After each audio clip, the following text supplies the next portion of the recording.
Thank you so much, Mr. Demolition Man, for doing this. You're welcome, Don. It's always a pleasure, never a chore, Don. Oh, I bet you say that to all the fat bloggers, man. You know, but of course, of course. Got to keep them sweet. I want to come back to America. I mean, I don't even know what's going to happen, but I want to come back. So you got to be nice to everybody, just in case. Well, I still owe you that tequila, man. We got to have that tequila. Yeah. You know? Yes, we have. Yes, we have. It's on me, by the way. Oh, okay. Well, this time. Well, next time I'll get next round. So. Okay. Yeah. I'll buy the bottle. You can pour it out and say everyone's on you. So that's fair. Love it. Well, so before we kicked in, we were just talking about something that was super interesting. You were talking about, like, I was telling you about how my mom, you know, my parents were both. I had kind of a weird relationship with them. That, you know, they were the kind of parents that didn't really know how to be parents, you know, and so they weren't bad parents, but they tried, you know, but one of the things that was such a big thing for me was that, you know, despite like any kind of emotional or, you know, turbulence that happened between us, the one thing that was always very cool was that my parents were very supportive of me playing music and being into music. Yeah. And I liked what you were just saying about how, like, you know, you still see kids who have that hard time with being accepted at home for being who they are. I mean, I always think that's amazing. You know, my parents were not musical. Mm-hmm. And anybody who's listened to my work knows that I'm not musical either. No, it's you know, they didn't understand it, and I came from a very working class background, very poor. I'm still very poor, thank you, Lord, but bastard. But you know, I think that they just didn't get what I was doing, and they just thought I should just get a job in industry. And I come from a shipbuilding background, so it was like get a job as a welder or a fitter or whatever it is. Right. And when I was doing music, I might as well have said I was Billy Elliot and I wanted to be a ballet dancer. They were like, "What the fuck are you talking about? Just get a proper job." So I never had the support, which actually, in a way, I thought I have a choice here. I could live in this environment, smoke and drink myself to death, maybe get asbestosis, certainly die of a cancer, and that's it. Or I could get out. And I thought, you know, I want to see the world. So I just wanted to get out. And music was the way that I did it. And it wasn't easy. It still isn't easy. It never will be easy. And when I see people like Gene Simmons going, yeah, well, you know, it's bands aren't going. It's not like it was, and bands aren't going to make it these days. It's like, hey, it wasn't easy anyway. You know, it was. You always have to be ingenious. You know, Kiss, for example. There's a band who you know, all had day jobs, and when they played the clubs in New York, they got the record execs down to a show, and they paid a whole load of girls they hired to wear kind of homemade Kiss shirts saying "I love Kiss," so that when the execs walked in, they were like, "Fucking, this band's really happening. Look at all these girls," and they had all the offers. Now that's their story, so it's like, were you telling me that was easy? No, you had to figure out a way to get noticed. And you know, they're a rock and roll band, but what they did was they realized we have to stand out. And by doing that, if we pile everything we make into a stage show so it's bigger than anybody's ever seen, that's going to make us stand out. And that's what people expect from Kiss, and that's what made them. So there's bands out there, even in this climate. During lockdown, I've heard new bands, and you know, humans are resilient and they'll go. What I was saying before, what I think is amazing about your mom and her cooking for all your guys is like, we've toured with so many bands in America and in Philadelphia, in Wisconsin, you know, out in Denver. I've met bands where their mom and dad have gone, bring all the guys to the house. It's like, you do not want us all to your house. And it's like, no, bring them all and we'll make food for them. And the moms are making food, and it's like, you know, it's one thing I love about America, and that kind of family thing is like, you know, you could be walking down the street and there's a guy and a woman sitting on a porch having a beer in the middle of summer, in the middle of fucking Albuquerque, and you're just walking down the street and they go, "Hey, how are you? Good evening." And and if you stop to say hi, how you doing? How's it going? The next thing you know, you're on the porch having a beer for you, or the mom's in the house making you a cup of tea. It's like, I've never met these people before. And, you know, my family is of Irish descent, and anybody who goes to Ireland will know that's exactly what it's like. You could fly into Ireland for the first time in your life, never being there, not knowing anybody in there. And if you say, well, my family came from Ireland, Cork or Dunblane sorry, not Dunblane, that's in Scotland, Cork or Killarney or something like that, the fucking taxi driver will ask you your name, and if your last name sounds Irish, he'll take you to someone's house and go, this is your friend. He's come from America. And before you know it, you're having a fucking meal with the whole family. You don't know any of them, but your last name matches. And that's kind of that middle America, the real America, you know, the people who just will welcome you and stick a beer in your hand and take you to, before you know it, you're fishing with somebody you've never met in your life. And then you're eating their lasagna or their chicken parmesan or whatever. And it's like, this is amazing. And it happens I've been everywhere in America, apart from Hawaii and Alaska. But I knew it would happen there. It happens from everywhere through Montana, Nevada, you name it, Georgia, you just name it. And, you know, and that's what I love. But coming from my background where my family didn't get it at all, they certainly wouldn't want a bunch of young Herberts who play some kind of heavy metal with long hair trashing their house while they fed them. So, you know, to hear stories like that and to be invited into that, it just warms my heart that there's parents who go, I don't know what he's into, I don't understand it, but they're his friends and he's having a good time and I support him. And that's a wonderful, warming story, I think. Yeah, it's so funny because I'll totally remember, like, I think it was like 91 or like early 92 is like when my metal band played at one of our first gigs, and my parents came, and I will never forget this because, you know, you're playing in like a dark, dingy armpit metal club in Atlanta, you know, where there's like bar stools are made out of tree stumps and shit like that. Yeah. And then all of a sudden it takes you 30 minutes to go to the can because your feet stick to the floor everything. Oh my God, exactly. And so I'm standing up on the stage getting all our shit together, and my singer comes over and goes, I think your parents are here. I was like, why? He goes, just look. And where there's nothing but like people in black, here comes my dad in a Hawaiian shirt and like teal shorts, and my mom's got like a like a pantsuit on, and you know, and they're sitting at the bar and they're ready and to watch us. And it was one of the guys, it was actually LeJean Witherspoon, who sings in Seven Dust now. He used to sing he used to sing in a band years ago called God, what were they called? I think they were called Crawl Space or something. It was one of those bands, but anyway, he knew my parents were totally out of place, and so he went and introduced himself, and they were like, "Oh, we're Don's son," and he was like, "Oh, okay," totally bought a pitcher of beer over to him, sat down, drank. Wow. And I just remember my dad, like me just being like, I can't even begin to imagine what my dad is saying right now. Like, I just can't even think. And I just remember after the show, my dad, I was like, so what did you think? He says, well, your band sucks, but y'all are going to get better. And let me tell you, he goes, your friends all look like hell, but they're the nicest people in the world. That's it. That's it. But you know what's, again, it's another one of those things, Don. You know what's really cool is that there's two people's parents who came to see their son in a shithole bar somewhere up in wherever, and they're like, what the fuck's going on here? But they came and they dressed up and they made themselves look clean and all that because they're going to see their son play. And it's not the type of music they like. They're with all these weird people and these strange players.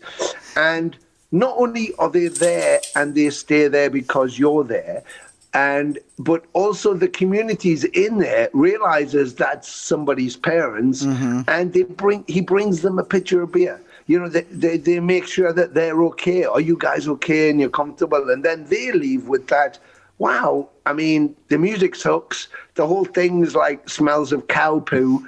But your friends are really lovely. The bands, everybody's so nice. And that's one of the things that always maintains me with what we do with our community, across the planet, is that we get such a bad rap that we're all bad and we're doing drugs and we're kicking the shit out of stuff and nicking stuff and beating each other up and just unruly. And yet it's one of the warmest, kindest, friendliest, supportive communities.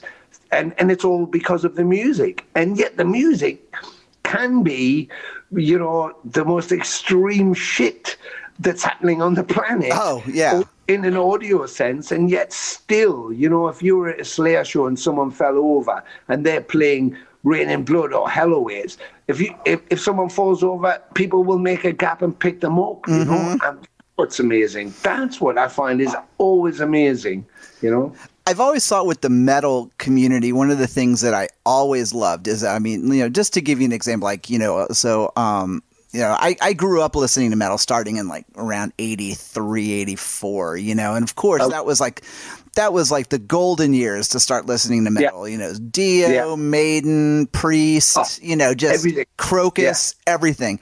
And of course, like as the years went by, I kind of, especially going into the mid 90s, metal kind of changed and everything. And I kind of got disheartened and I kind of left and I started playing a totally different kind of music, because I just needed something. So I started playing folk music after hearing my dad's record collection. And I can't tell you how many times I had done, like a folk show with someone and me and this person would just be talking and he would mention a metal band and all of a sudden I'd mention one.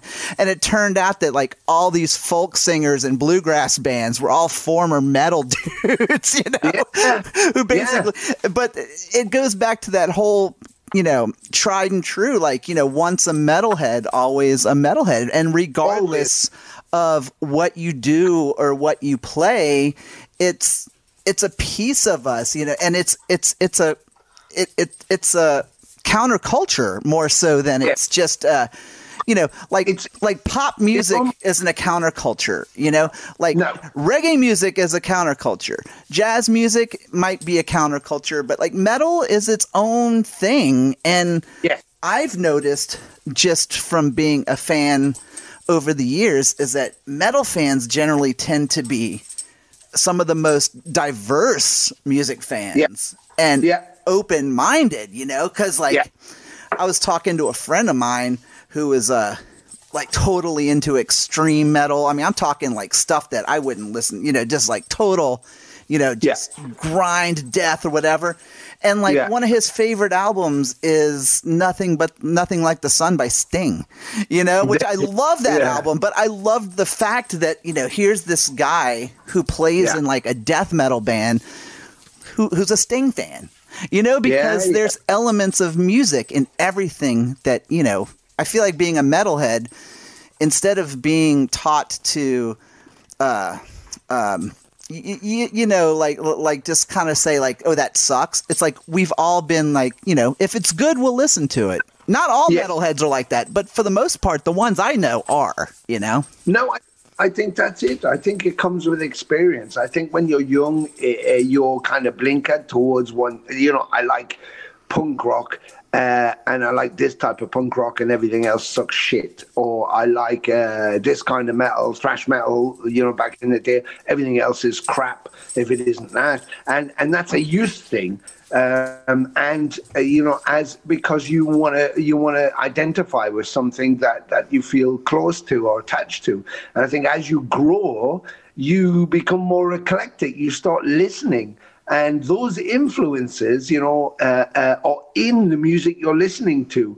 You don't hear it at first, Destruction, for example, a couple of examples. Destruction back in the day were the German thrash. Love Destruction, yes. Yeah. Destruction with Creator and Sodom and blah blah blah, and so they were the one of the bands, and I went to visit them when they were in town once at a place called Coco in Camden Town in London, and they were playing there, so I went down to see them. And the tour they were doing was like this huge tour with like about another 8 bands.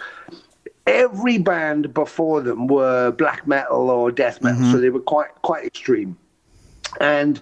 I went into the venue to watch the show, not to bother them, and I was, because I hate kind of ligging around and hanging backstage, so I went to watch all the bands, and after about band 4, I was like thinking, is this the band from before, or have they changed? Because I was like, it kind of became monotone. It was like I couldn't distinguish between the bands, and then Destruction came on, who would have been in 1983 for an extreme band, right. And they sounded like they were in the fucking pop charts. I was like, I could understand every word. I could hear all the musical notes from Mikey. It was like harmonious, and I was like, it was very, very stark difference to what I'd been listening to for over an hour.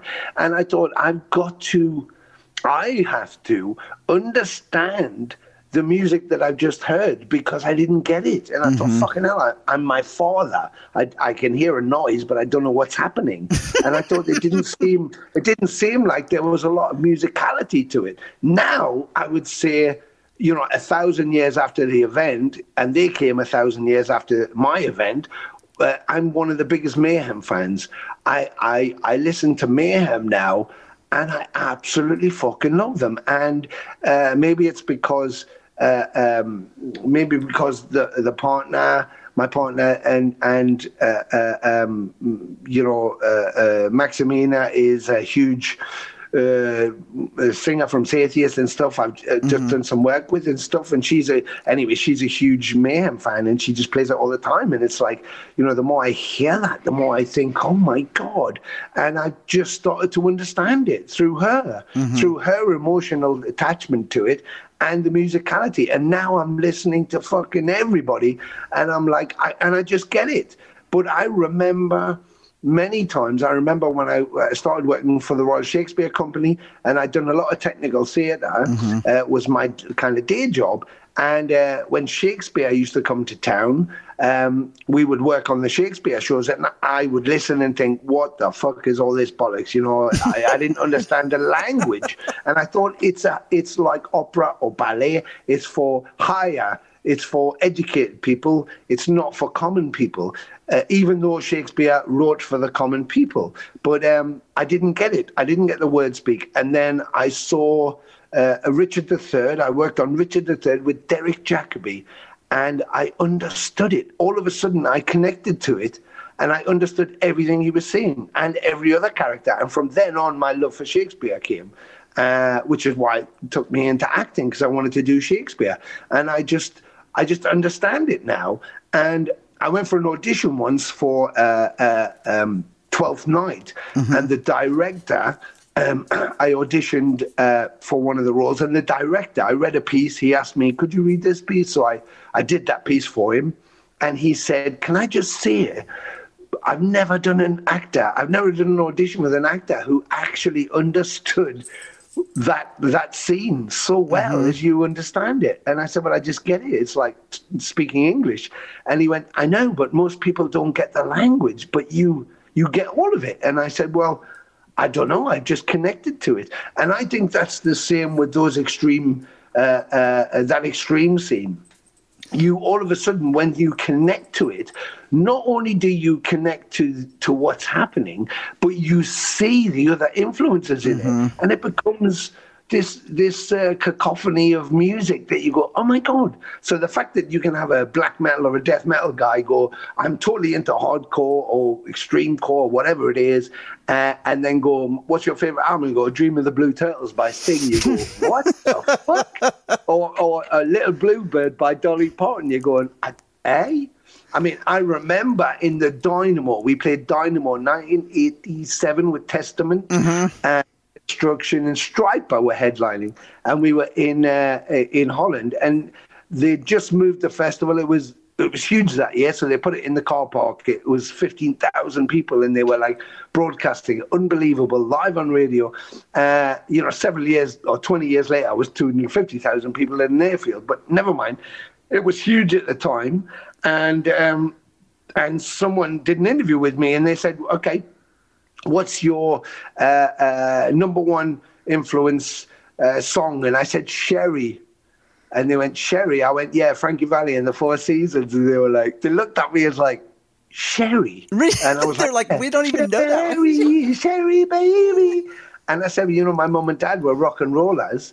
My dad was a Teddy boy, and all I was listening to was Frankie Valli, Bill Haley in the Comets, Elvis, of course, Jerry Lee Lewis, Little Richard. So for me, I grew up listening to rock and roll, even though I wasn't going to play it. So if I said, when you look at influences, for me playing bass would be Lemmy, and Between the Dickies mashed with Motorhead. That was the speed and the loudness, and so that's what I wanted to do with me. That was my scream as a young man.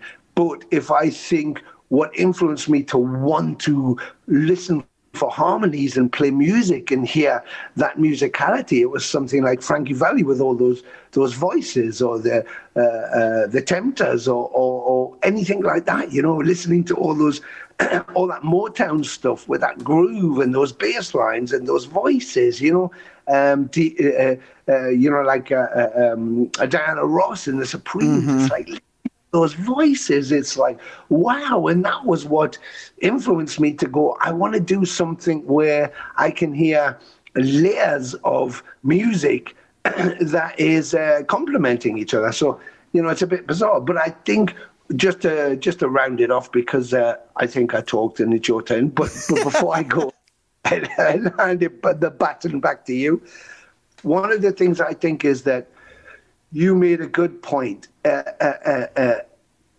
With rock, metal, or metal, let's just say metal and extreme metal, all that kind of stuff, is the difference between pop music is a store in a mall where you buy a shirt that all your friends at school are wearing, and you want to wear one too because it looks cool and you fit in with everybody. That's pop music. It's fashion. Metal or rock or that is passion. That is a tattoo. That's where you go to a tattoo parlor and you don't get the tattoo that everybody else has got. You get your own tattoo that you may have designed or you may have found a design for. And that's the difference. They will not be wearing those clothes next year or in 4 or 5 years, but you will have that tattoo for the rest of your fucking life. And I think that's the difference between the two things. Absolutely. I just remember one of the things my dad told me before he passed away, about 7 or 8 years ago, was that we were talking about me being a metalhead in high school. And I sent you my book, right? Didn't I send you a? Yes, you did. Yeah. Yes, you did. I haven't read it, but I've colored in most of the pages. Well, it's actually a coloring book anyway. But great. That's great. I'm shit with words. I have read it, and it's amazing. It's amazing, and I'm on my third read. I'll confess, I'm on my third. I am. I swear to God, I wasn't actually fishing for a compliment, but what I was trying to get at was that it's wonderful, and you know why it's wonderful? Because it's you, Don, and what is great is people. Lots of people love you. Lots of people hate you, just like me, because you're controversial. Because you just say the reality, not what you feel, not to be a contortionist. You say because that's the reality, and most people want to live in fantasy. And what I relate to the book is your words speak. The way you write is how you are. It's what you say, and that's very much how I do it.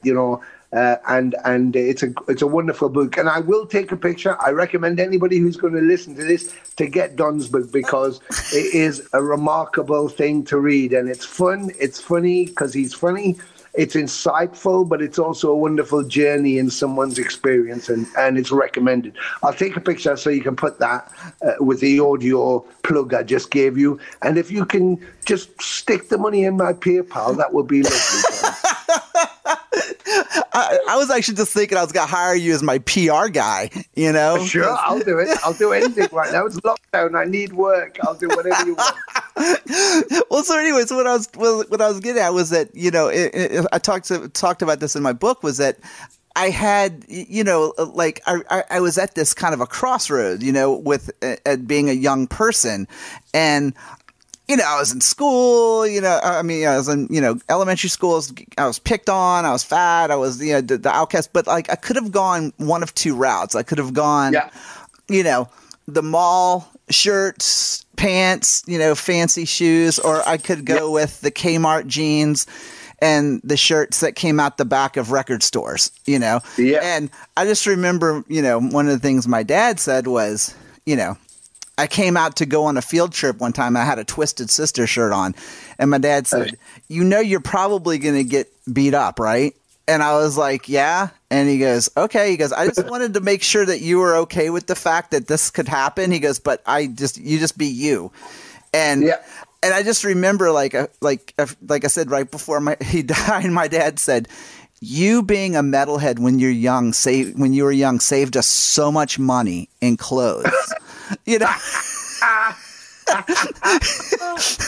because see, my brother, who's 3 years younger than me, was the total opposite. Like, you know, he had to have like the hip shirts and the hip jeans and the coolest shoes. And my dad was like, you know, you wanted 3 T-shirts from the back of Warehouse Records. You got your jeans from Kmart. You had a denim jacket. You got your shoes from, you know, like Penny. But he was just like, you saved us so much money being a metalhead. And I was like, so if anything sells being a metalhead, is that it's thrifty. Yeah. And also, you know, that's kind of an analogy as well, that, you know, because I have some wonderful, incredible fans, and they express themselves in such wonderful ways. But because within my career, I ended up in Venom for 10 years after Cronus' departure, and of course, the early days of Venom was such a huge a thing that I have a lot of haters too, who just want to hate because I replaced somebody and because I wasn't whatever, blah blah blah. So, you know, but what I embrace is not people who are indifferent, but people who are passionate, because love and hate is the same emotion. It's just the white, it's the yin to the yang. And so if someone goes, I absolutely fucking love you, and I accept that, I have to accept someone going, I absolutely fucking hate you. I can't stand you. I have to accept that too, because it's the same thing. Because for me, music is passion.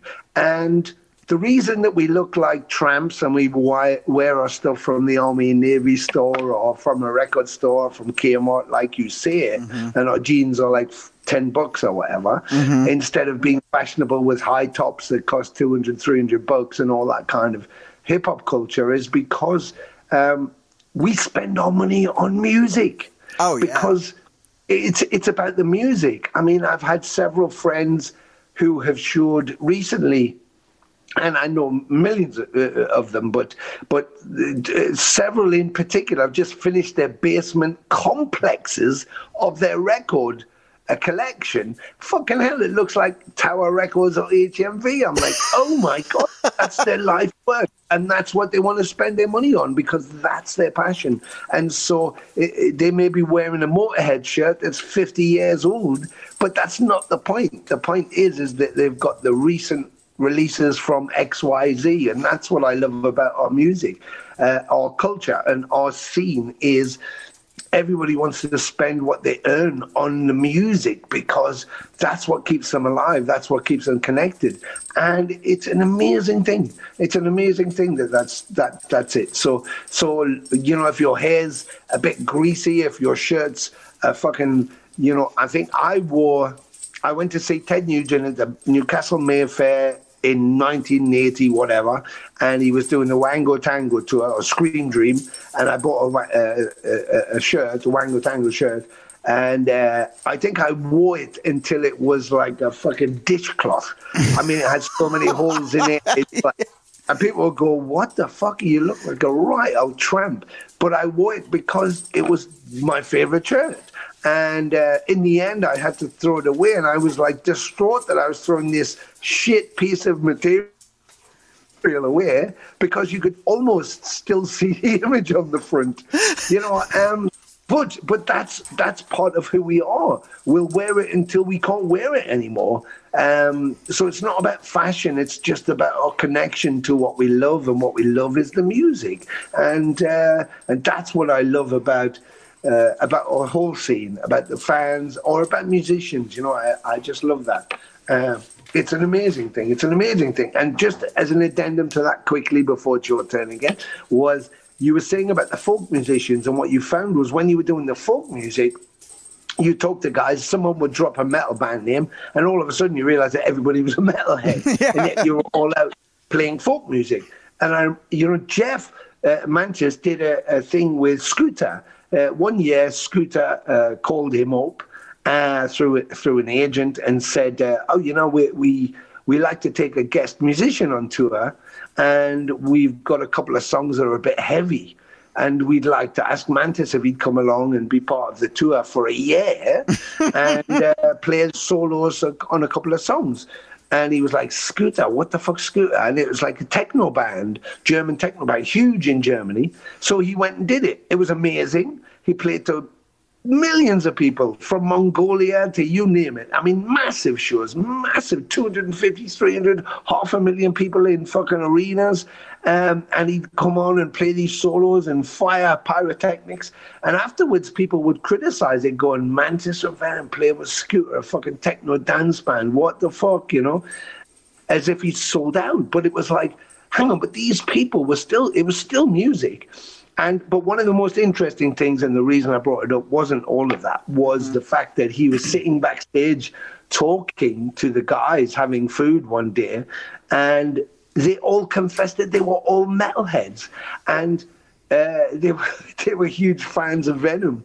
And the reason that they were doing this techno thing and being such and traveling the world, making tons of money doing this dance stuff, was because a couple of them were just fucking around with music, wrote this dance track, and someone heard it, and before they knew it, it was #1. So they thought, oh shit, we better just do this then. So it wasn't by choice, but again, it was about the environment. In the 90s, like you said, the reason you went out kind of metal, like we all kind of did, and I left Venom then because, and not because I was making room for Kronos to come back or any other reason than, you had grunge in America, massive wave coming over, which decimated the rock metal industry, and you had Britpop in your Blur and Oasis in the UK, independent music. So the scenes had all changed, and it was so, you weren't playing to many people, and kind of metal wasn't really in. And it didn't happen again until you had Pantera, and then you had the black metal wave happen in Scandinavia. And thank fuck that they did happen, because bang, the whole thing exploded again. But anyway, that related to your story about folk music, and that's my evidence. Yeah, and it's funny because I see it on like all kinds of different levels. There's a folk singer from here in America. His name is Ryan Adams, and not to be confused with Bryan Adams, but incredible singer songwriter. Was in had one of the first alternative country rock bands called Whiskey Town or whatever. Total death metal freak. I'm talking like top of the chain freak. Like he was just like, I'm so excited to go to Norway on tour because I can finally get this behemoth bootleg I've been looking for, and this record store is holding it for me. Brilliant. And of course a lot of his fans are probably going, who the fuck's Behemoth? Whereas like I'm kind of going, that's so cool. But then when you start to look at the age of a lot of people, I just turned 47, and a lot of people who are my age, especially if they're musicians, whether or not they were knee deep in it, everybody was affected by heavy metal music at some point, because that was, I forgot who I was talking to just recently. We were talking about like Gen X type stuff, people like my age or whatever. And I just remembered one of the things I was saying was, nobody, like I could go up to this random 20 something, right? And say, have you ever heard of Rat? And they'll say the animal. And I'll go, no, the band. And they'll go, never heard of him. And I'd say, would you believe me if I told you that every night for like 5 years, they played 22, what was it? 15,000, 20,000 seat arenas. And they were like, no, but I was like, but that was the thing, is that when we were at that age, music wasn't so segregated. You had metal music, you had rock music, you had pop music, and then of course you had jazz and blues and classical, but it wasn't so granular and picked apart. Exactly. Yeah, you had the classifications of music. So country music, bluegrass, blues, pop, whatever, and rock, and the metal. But you didn't have so many genre-specific things. The whole fragmentation of the genres, particularly in extreme music, but rock music in general. I think the whole fragmentation was because they wanted to capitalize the industry. The labels wanted to capitalize on a scene. And, I was doing a project once with an animator, and we took it was for a game station. It was the launch of the PlayStation. And I remember taking it to Virgin Records, and at the time we met the PR guy and the A&R guy, and I said, so what's, we had a break in the meeting, and I said, so what's the newest thing on your map? And he went, what do you mean? And I said, well, what are you looking for these days? What kind of band or whatever? And he said, well, I'm looking for another Radiohead. I said, oh, you want another Radiohead? I said, yeah, Radiohead's so successful. So I'm looking for another band like Radiohead. And I said, but don't you want to look for a band that's like not like Radiohead, that's not like anybody? Because isn't the idea that Radiohead wasn't like anybody? You two weren't like anybody, so you want a band that isn't like everybody else?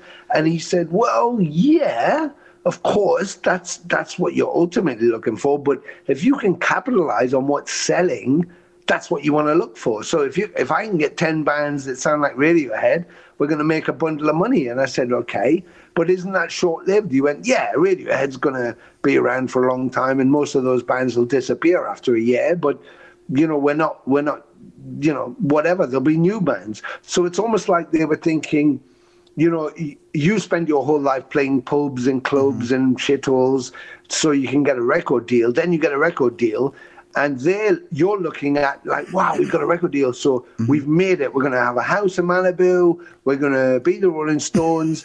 And the label might be looking at it as like, well, we'll squeeze them for as much money as we can make for a year, and then they'll probably fuck off and make a shit album, and we'll never hear of them again. Right. And I was like, wow. And so the launch of Extreme and Independence, Neat Records and London Records and Music for Nations and Metal Blade and of course Megaforce with Johnny and Roadrunner was that, hang on, you had a load of independent labels, Nuclear Blast, running by bands, being set up by bands or musicians or record store owners who wanted to just promote music. And of course they wanted it to be good, but they were interested in music. Right. And selling music to fans.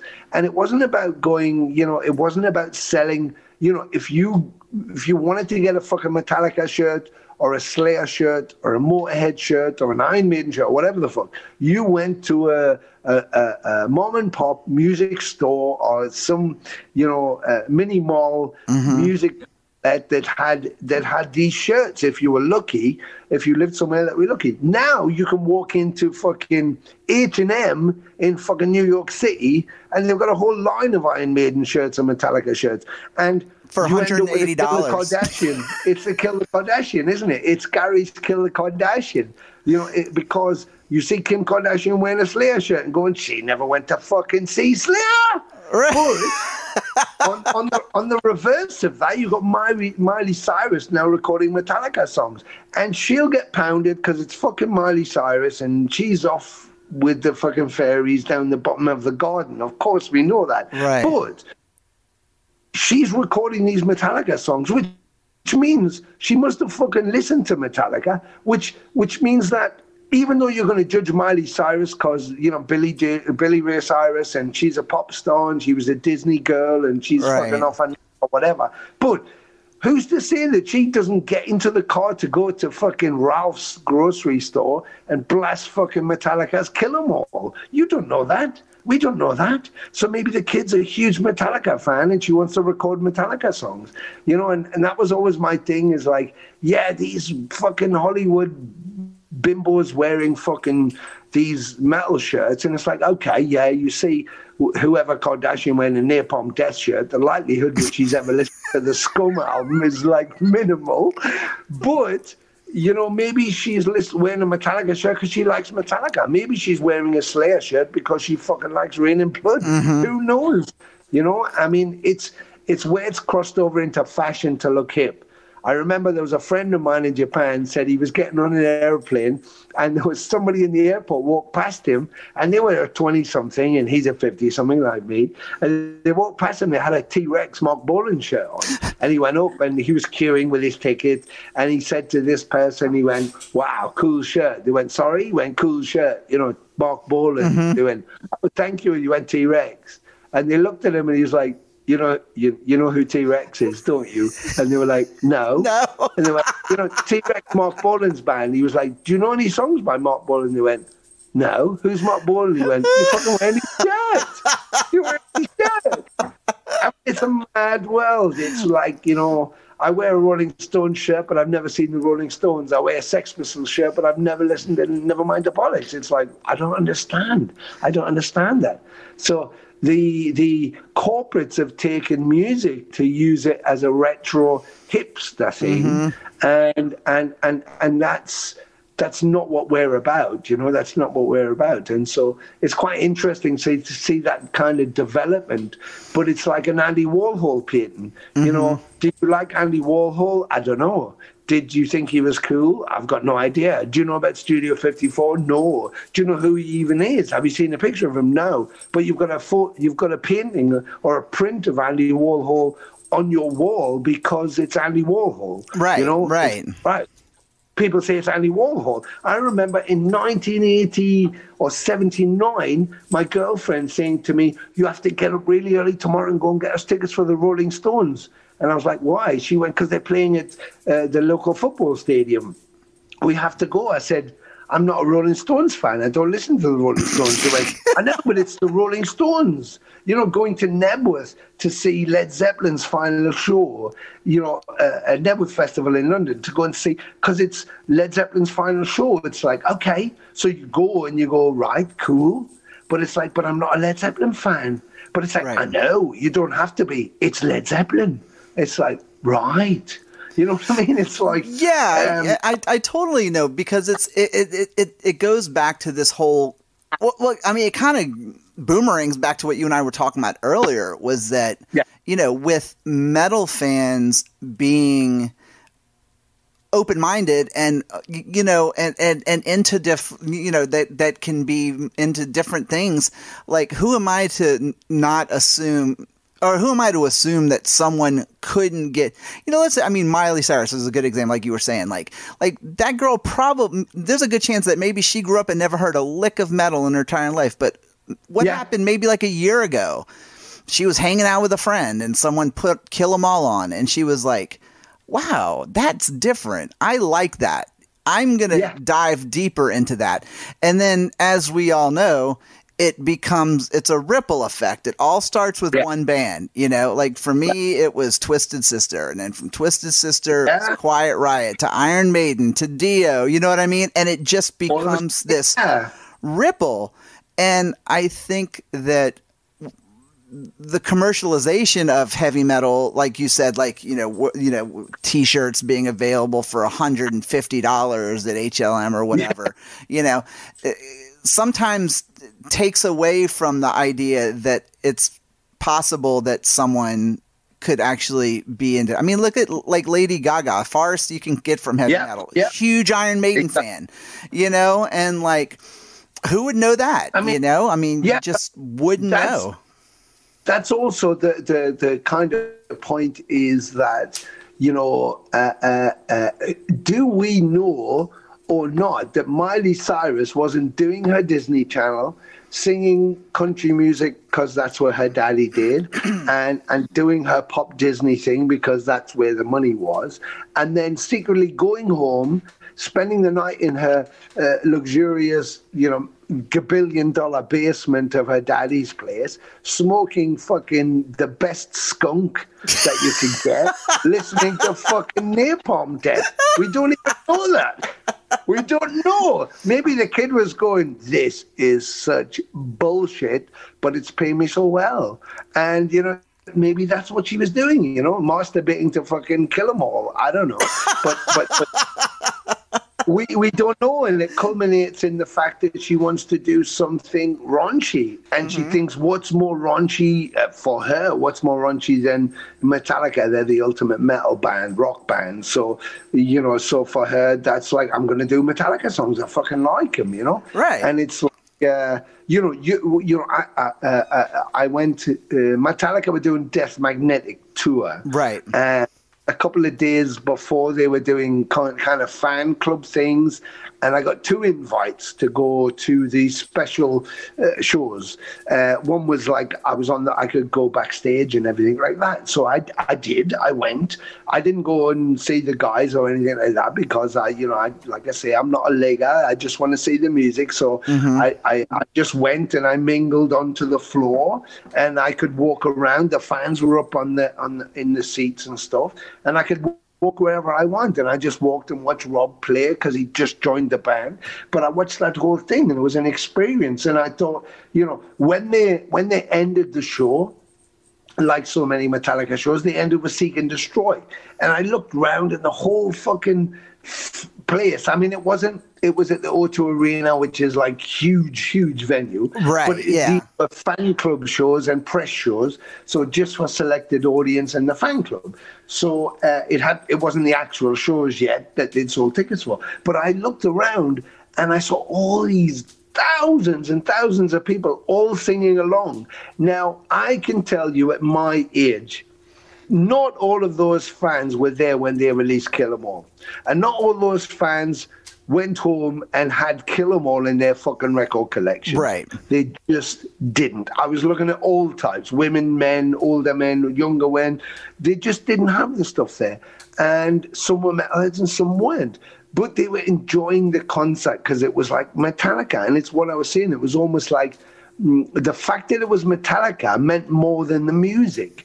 They were selling it as an item. Oh, you got to say Metallica's coming to town, or the Rolling Stones, or Led Zeppelin, or Deep Purple. And it's like, okay, have you got a Deep Purple record in your collection? How often do you listen to Deep Purple? But if you get a ticket to go and see Deep Purple, you'll go because, well, it's Deep Purple.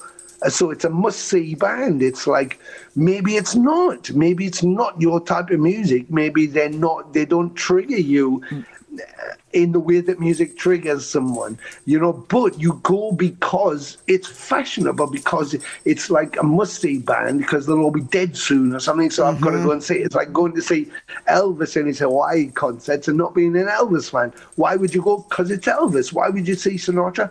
Because it's Sinatra. Right. It's like, the fact that you may like them or not like them, or may listen to them or not listen to them, becomes irrelevant. It's like going to see the Eiffel Tower. How many people have gone to see Eiffel's grave? Gustav, none. Nobody goes to see his grave, but they all go to the Eiffel Tower because it's iconic, and it's kind of that kind of thing. That happens a lot. But looking at these people, thinking how many people here are here because, and singing along because it's fashionable. So you know, when you get to the underground stuff, when you get to the real stuff, it becomes very, very different. You know, it's a different kind of experience. So, you know, when people say, "Oh, Metallica have sold out," it's like, well, you know, are those kind of bands that become so successful that they go to the next level. And it's not just, it's a case of you go to your mom and dad, or well, your dad's gone, God bless him, but say you go to your mom and you say, "Mom, I was listening to the fucking, I don't know, Torture Squad, Troops of Doom record. You know, I was listening to the new Troops of Doom record. It's fucking amazing." She goes, "What the fuck? Well, I don't even know what you're talking about. What is Troops of Doom?" But if you go in and go, "Oh my God, I just watched the Metallica thing," she'd probably go, "Oh, was it good?" Because she knows who Metallica are.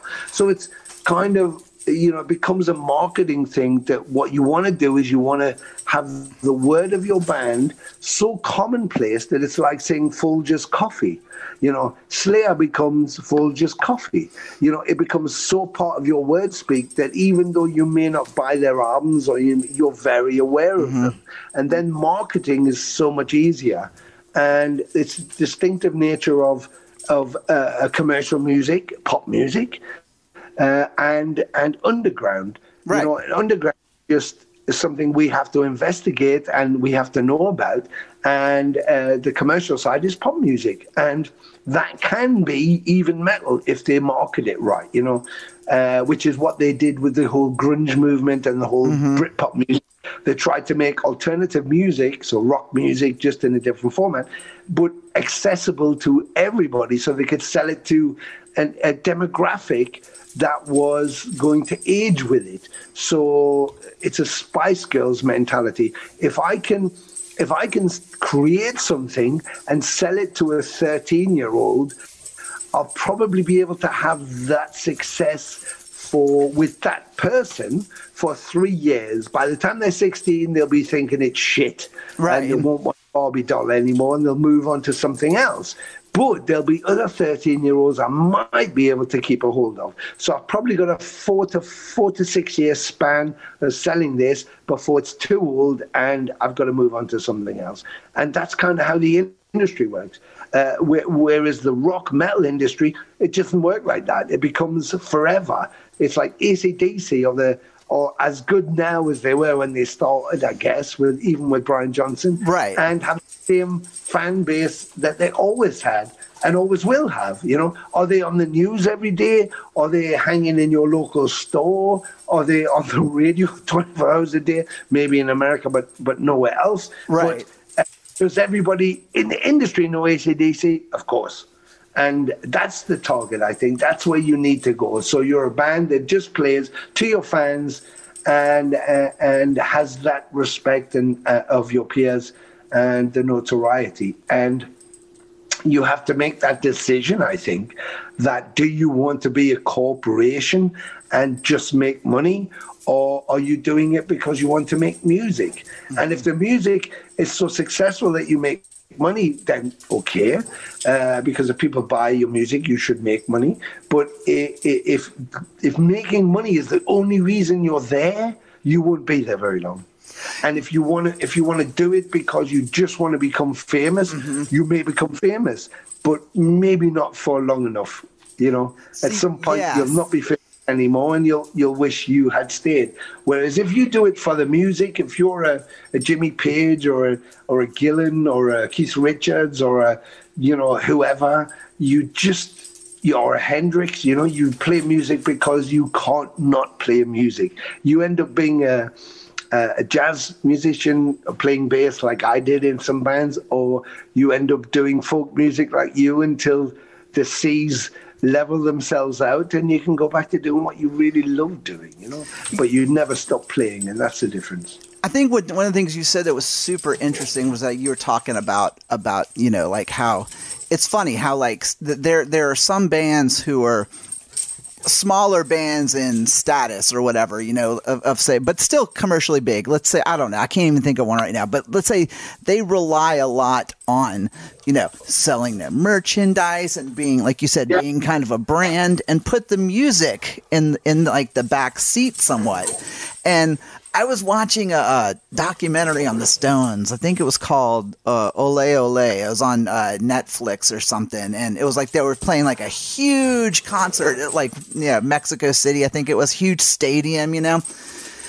And there's a scene of Keith Richards and Mick Jagger sitting backstage in fold-up chairs, and Mick is playing harmonica, Keith is playing his acoustic, and they're playing the raunchiest version of Honky Tonk Women. And I'm thinking to myself, right. These guys have more money than God, but for that moment right there, they were musicians. You could just and I was like, anyone who ever had any doubts, like whether the Stones still had, or at least those two, I was like, that scene just personified the dedication of a band that is huge, but that still is in it for the music, who still gets up every day and says, I like being Mick Jagger, a lead singer, I like being... I think that's it. I think it's about the music, and that's, that scene is a wonderful scene, and it exposes exactly that, Don. It exposes that at the end of the day, they're playing music. They want to play music. The fact that they're the Rolling Stones and they've been around so long and they're commercially, pushed and they make a shitload of money is not why they did it in the first place, and not why they're still doing it. They're still doing it because they want to make money. The fact that they're Rolling Stones is an accident against that, so they get paid lots of money. But it's the same with Queen, with Brian May. I worked with Queen, and Brian is like that. They're smart with business because they realize it's a business, and they had to be smart, and they had to sell. Other people in the industry were making money out of them. So they thought, well, hang on, but it's us, so we should be making money. So they had to set up a business.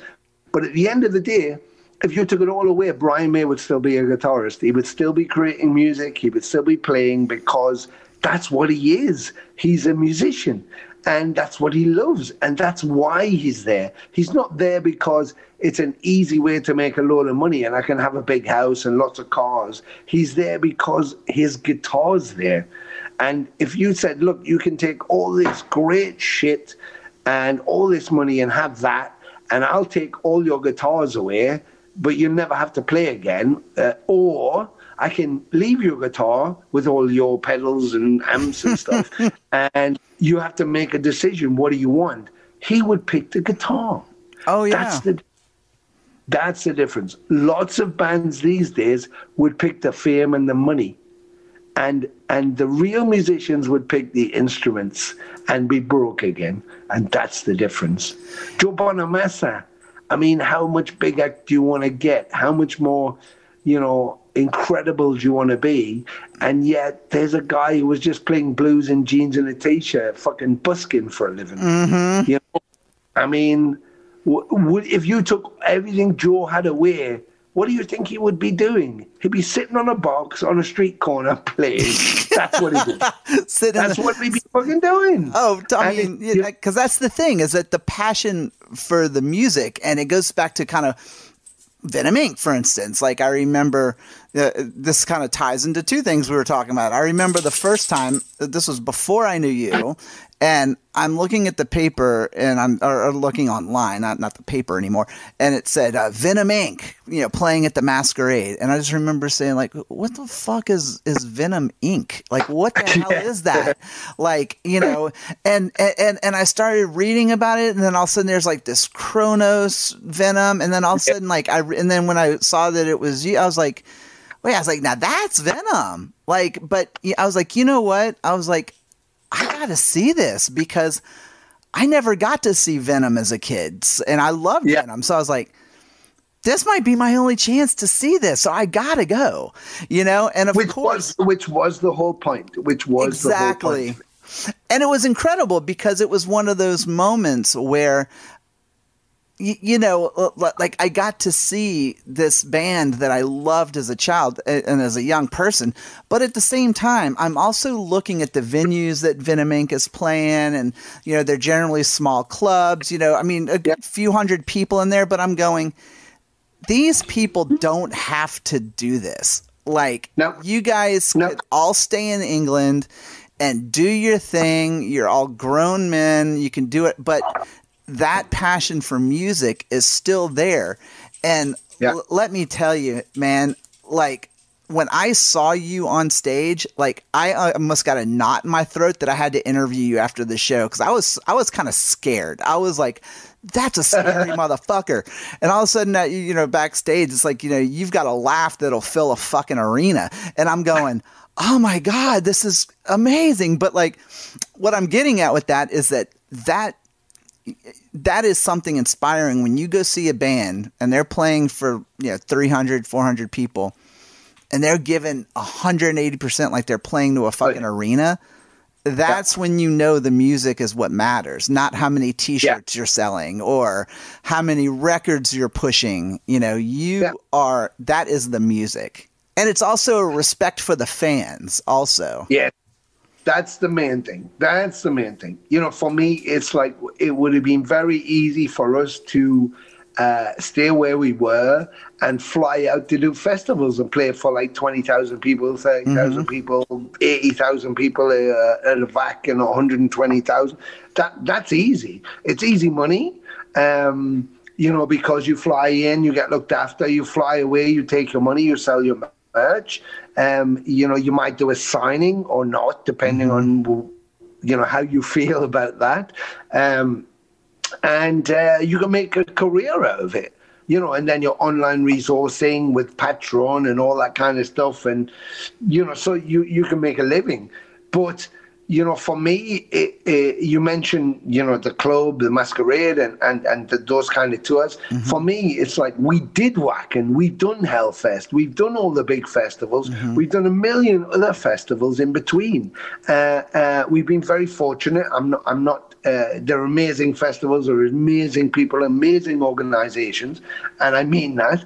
And I'm very privileged that I got to walk on those stages with incredible artists and incredible bands. But one of the things that was difficult to, you know, for Mantis, because he's kind of quite quiet and quite reserved, and you know, touring's. He's not really into that whole touring thing and all of what goes on. But for me, it's like, you know, I was still punk, and it's like I want to be able to feel the sweat off the guy or the girl in the front row. I want to be able to lean so far that they can touch your hand or the sweat dripping off it. You know, I want to feel that energy that you feel in a club that, you know, the Punks felt, that the Ramones felt, or, you know, whoever it was, or the Pistols, or, you know, Misfits. You know, I want to feel that kind of CBGB's vibe.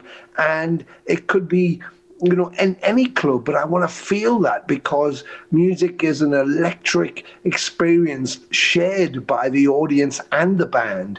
And when you do a festival, you're presenting something. It's like going to an artist's studio while he's painting and talking to you. You know, it's like you're actually watching it evolve, or going to the National Gallery or the Tate Gallery when it's just a presentation of what he's done, finished pieces, and the artist isn't there. So there's a small card with a description. So you kind of have to, you know, be involved in it yourself, but you're not experiencing the thing actually happening. And so for me, that's the analogy, and that's the difference. And so those kind of things, you know, I convinced Jeff that I wanted him to, you know, experience that and meet those fans that had been so touched and by the music that he'd actually created that he didn't realize the effect that it had. So this is an opportunity when you do club shows of 300 or whatever to have guests and to meet fans and to hear their stories, because every fan has a story of when your music first came to them. Right. And I thought that was very important. And it was very important for us to experience the fans' experience in the music, because when you're a band who's been around a long time and you know, these people come to your shows, there's a point where the music becomes theirs, not yours anymore. So, when, for example, let's say Venom did black metal. Now, the album went out and it influenced a load of people and blah, blah, blah. We know the story. But those fans may get up. Some of those fans get up and listen to that album every day, certainly once a week. They go back to it to listen to it, and it inspires them, or they enjoy it or whatever. But nobody in the band listened to that album after it was made. Jeff doesn't get up and go, I must stick black metal on, listen to Burn the Witch or Heaven's on Fire or Countess Bathroom. He just doesn't. Because as a musician, as you well know, you write a song and that kind of just, that's it.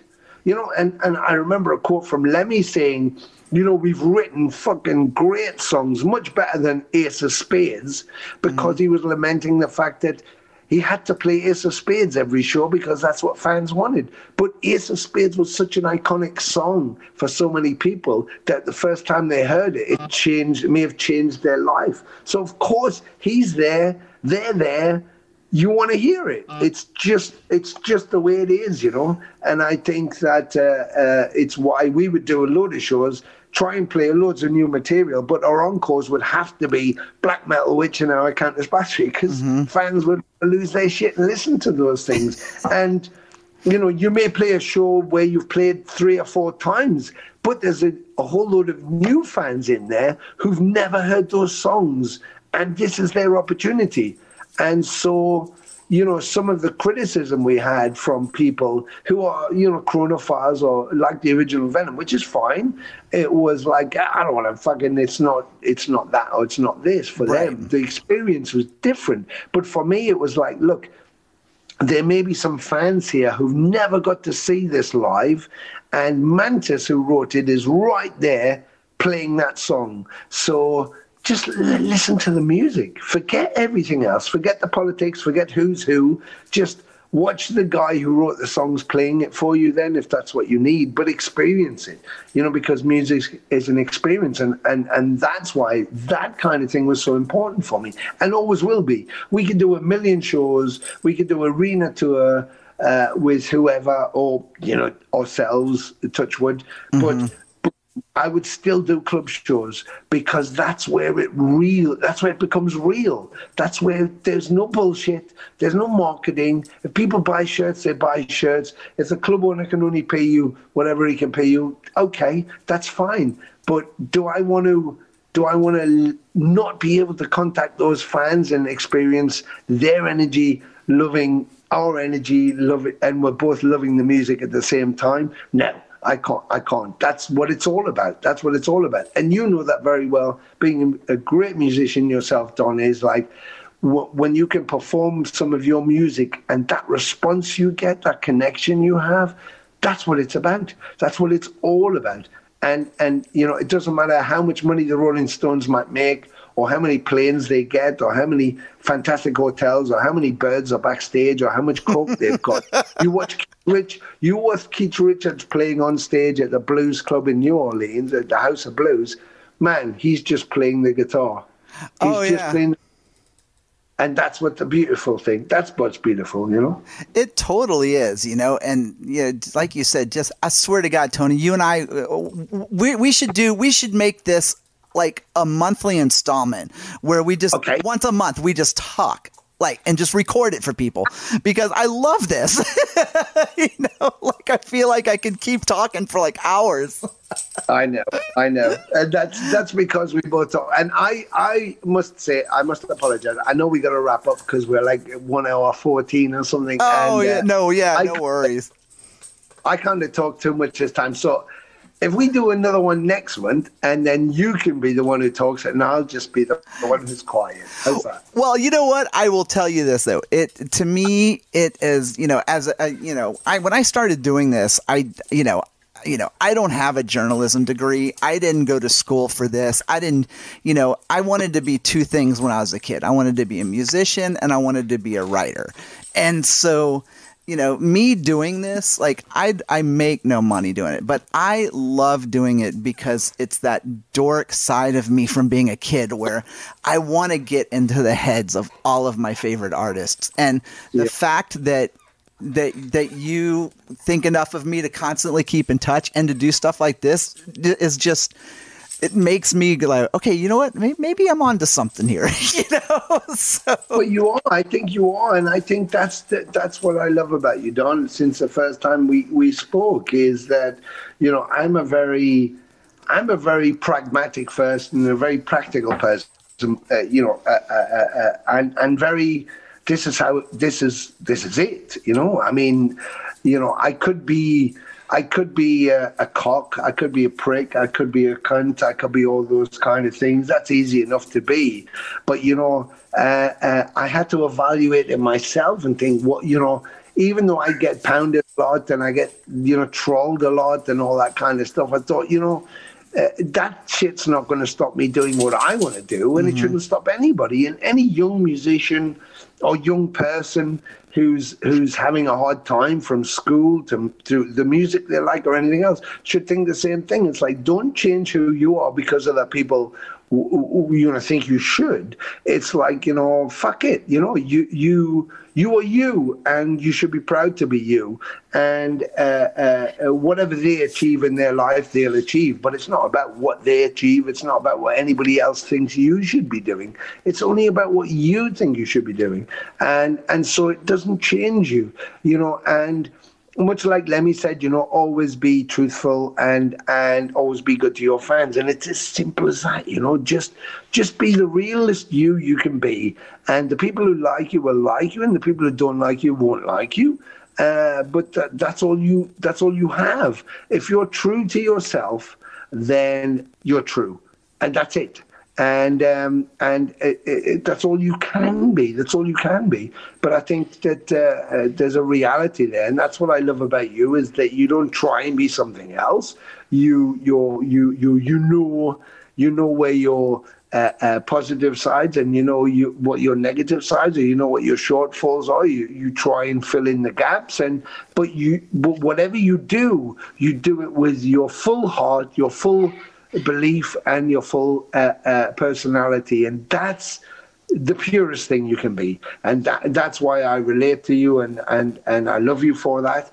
And the best people in my life are those kind of people, because that's who I am, you know. And that's the only way you should be, you know, because if you try and wear the T-shirt that everybody thinks you should be wearing, you might look like a dick. Whereas if you wear the T-shirt you want to wear, they might call you a dick, but in the end, are you a dick or are they a dick? Because they're conforming to something they want to be part of, and you're being an individual. And that's what life's about. There's only you. There's no other you. There's lots of other people, but there's no you. You're the only you there will ever be. So be you. And if that's your music, if that's how you dance, if that's what you wear, if that's what you eat or shit or listen to or drink, then that's who you are. And anybody who doesn't accept that or wants to criticize that, it isn't about that you're doing the wrong thing. It's about that they think you're not conforming to what they are conforming to. So in a way, they're almost jealous of your non-conformity, you know, because they want to do that. They want to be able to do that, but they're not able to. So you celebrate your individuality as much as people will criticize or throw stones at you or go, yeah, but he's shit. It's like, yeah, your shit. Like, I had an episode a couple of weeks ago, and I want to give a shout out.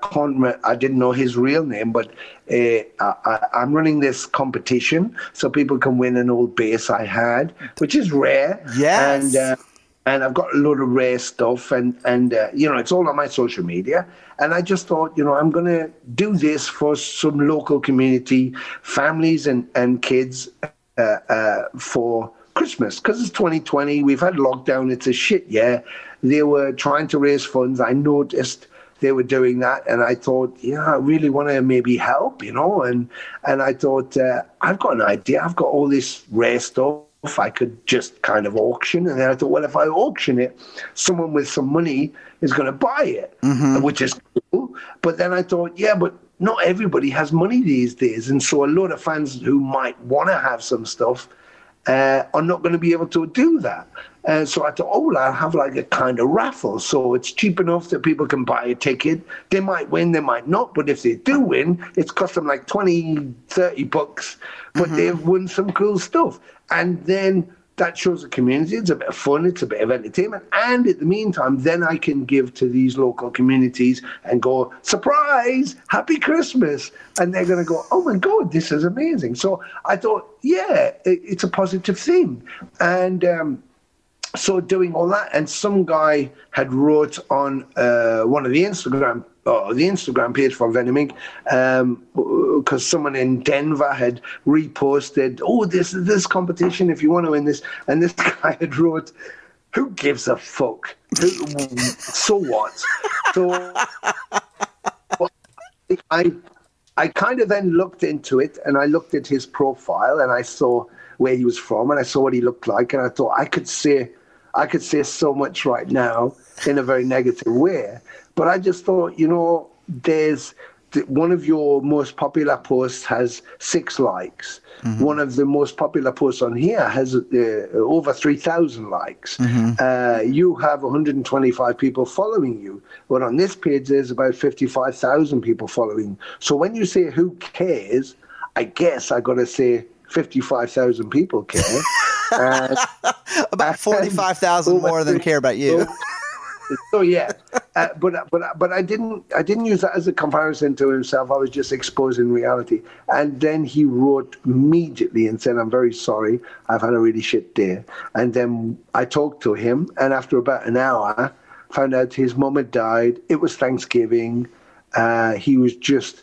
And so I really talked to him, and I said, don't apologize, it's passionate and understand. And he was feeling very alone. And he came to see us when we played the Danzig show.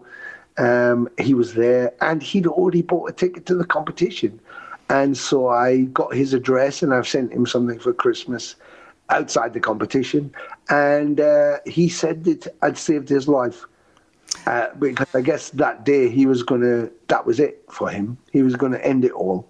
And so I guess what I'm trying to say is I could have said, listen, you fat motherfucking useless piece of nobody likes you shit. And he would have jumped off a bridge. But I just took a moment to go, hang on. Maybe he had a shit day. And maybe it's not about me, or it's not about that, and I shouldn't let my ego overrun me. Maybe I should just reach out and see if there's another reason. And there was. With social media, we need to consider that too. And so the competition and all of that was about doing exactly that. Taking people who may feel a bit lonely, a bit isolated, a bit like shit at this crap year we've had with COVID and all the bollocks we're going through, which we can believe or not believe, or I don't know what's going on. But all I know is that we need to survive, and we can do it through our music. And so reaching out to each other is very important. And so that was why I told that story. He was a really cool guy, and if I could have went and hugged him, I would.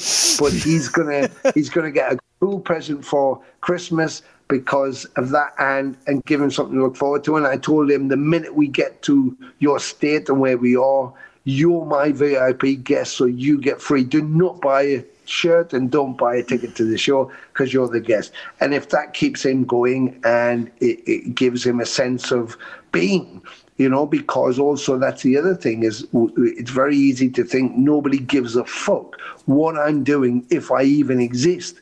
And when you can reach out, and that's what I love about talking on social media, when I can reach out and go, I know you exist and I appreciate you exist. If that's all I can do, that's the power of the music.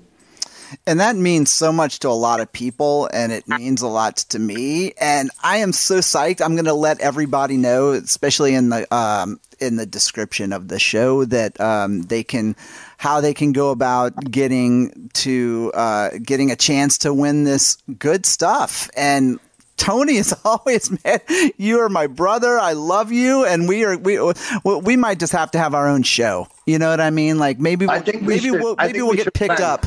Maybe we'll get picked up by a radio station or something. Don and Tone. Yeah, you think of a cool hook line. DT, the DT show. The DT show. I love it. And it would just be us talking about nonsense, just loving it. Yeah. What we should do is we should get so we go on, and within the first 10 minutes someone has to give us the category, and that's what we talk about for the next hour. Oh my God. Okay. We may have to beta test this, and this might be the next one that we do. Maybe we can put it out there.